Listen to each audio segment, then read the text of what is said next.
देखिए, रूस के ऑपरेशन यूक्रेन पर अमेरिका का बड़ा दावा सामने आया है। पुतिन को सलाहकारों ने गलत जानकारी दी है। पुतिन से डरकर किसी ने सही तस्वीर नहीं बताई। यूक्रेन में रूस को बड़ी नाकामी हाथ लगी है। पुतिन के वरिष्ठ सलाहकार में भी सच बोलने की हिम्मत नहीं है। तो ये बड़ी खबर है और इसमें यह दावा किया जा रहा है कि पुतिन के डर से उनको सही सलाह तक देने की हिम्मत नहीं जुटा पा रहे उनके सलाहकार। I certainly am not a spokesperson for the Kremlin and cannot speak to what is in Vladimir Putin's head. What I can say is, of course, we have information that Putin felt misled by the Russian military, which has resulted in persistent tension between Putin and his military leadership. We believe that Putin is being misinformed by his advisors about how badly the Russian military is performing and how the Russian economy is being crippled by sanctions because his senior advisors are too afraid to tell him the truth. So it is increasingly clear that Putin's war has been a strategic blunder that has left Russia weaker over the long term and increasingly isolated on the world stage. तो Putin को उनके ही अपने सलाहकारों ने गलत जानकारी दी। असल जानकारी युद्ध क्षेत्र में क्या घट रहा है इसके बारे में उन्हें नहीं बताया गया, अंधेरे में रखा गया। क्या ऐसा मुमकिन है? यह है बड़ा सवाल। ऑपरेशन यूक्रेन में पुतिन को रखा गया अंधेरे में। रूसी कमांडर्स और अफसरों ने पुतिन का मन रखने के लिए लगातार झूठ पर झूठ बोला। यह जानकारी सामने आ रही है। पुतिन को ऑपरेशन यूक्रेन की सही जानकारी ही नहीं दी गई। करीबियों ने डर की वजह से, पुतिन के खौफ की वजह से उन्हें सच नहीं बताया।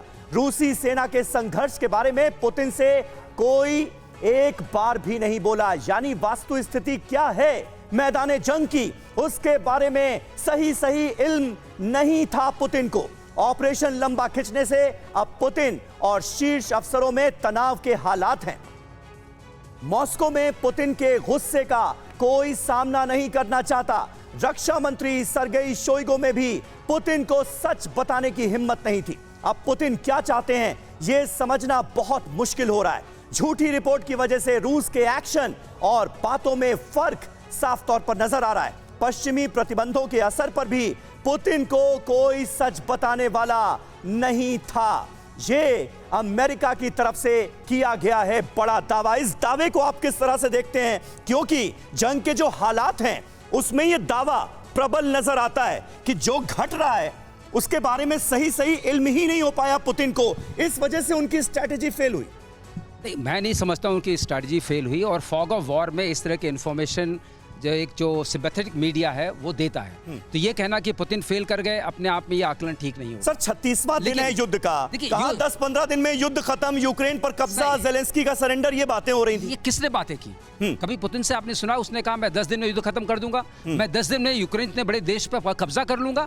ये कब हमने सुना? जब भी सुना हमने वेस्टर्न मीडिया सुना, ये उनका कहना था। 10 दिन में आप कैसे यूक्रेन जैसी आर्मी को? आपके हिसाब से ये जंग इतनी लंबी खिंच रही है पुतिन के प्लान के मुताबिक? ये जंग खिंच इसलिए रही है क्योंकि आप देखिए रिजल्ट्स देखिए ऑन ग्राउंड। डॉनबैस रीजन को उन्होंने मोस्टली अपने कंट्रोल में कर लिया है। सदर्न रीजन को कंट्रोल में कर लिया, जिससे कि access to Black Sea and Azov Sea खत्म हो गया है। प्रेशर कीव के अराउंड उन्होंने जनरेट किया हुआ है, अभी भी चल रहा है। तो ये सारी चीजें अगर हैं जमीनी स्तर पर तो कैसे वो फेल कर गए? ऐसा लगता है कि ये प्रोपेगेंडा वॉर का हिस्सा है, लेकिन जमीन पर जो स्थिति है वो यही बताती है कि पुतिन को अंधेरे में रखा गया और यूक्रेन में एक बार फंसते हुए नजर आ रहे हैं पुतिन। और